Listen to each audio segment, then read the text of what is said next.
Good evening. Families who've lost loved ones after they were given contaminated blood products have told ITV News they won't stop fighting for justice for them.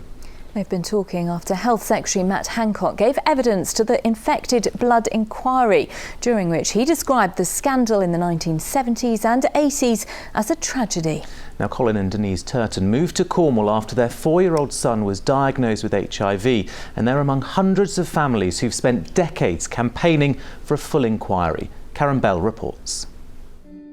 Lee Turton, shortly before his death. The 10-year-old died from HIV in 1992. He'd contracted it after repeatedly being given infected blood products to treat his haemophilia. The HIV not only ended Lee's life, but wrecked what little he had of it. At school, no one wanted to play with him. Teachers didn't want to teach him. Lee's parents moved from Nailsea to St Merrin in Cornwall to give Lee a fresh start, but it couldn't save him.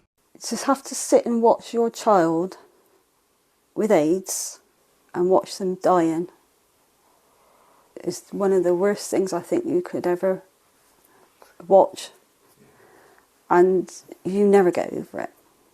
What happened to Lee Turton happened to around 3,000 other people in the 70s and 80s. Like Lee, many of them had the blood disorder haemophilia. They were treated again and again with a clotting agent called Factor VIII. Much of it was made from the plasma of American prisoners and drug addicts. It hadn't been screened for diseases.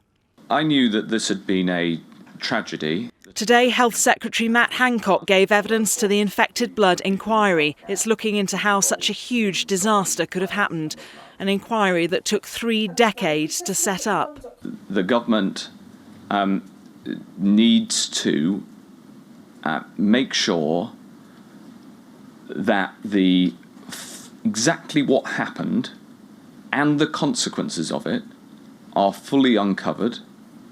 The government has said full compensation could be paid to victims and their families depending on the outcome of the inquiry. Sue Threakall from Barnstaple lost her husband Bob to HIV in 1991 after he was given contaminated blood products. She wants compensation. She also wants total honesty. We want to know why those decisions were made and why decisions weren't made that could have saved hundreds, thousands of lives. That's the main issue for us. We want complete transparency. We want to know what happened, why it happened, and how they feel about it. The inquiry's final report might not be published until 2023. From the Threakalls to the Turtons, thousands of families who've waited 30 years for answers will be forced to wait some more. Karen Bell, ITV News.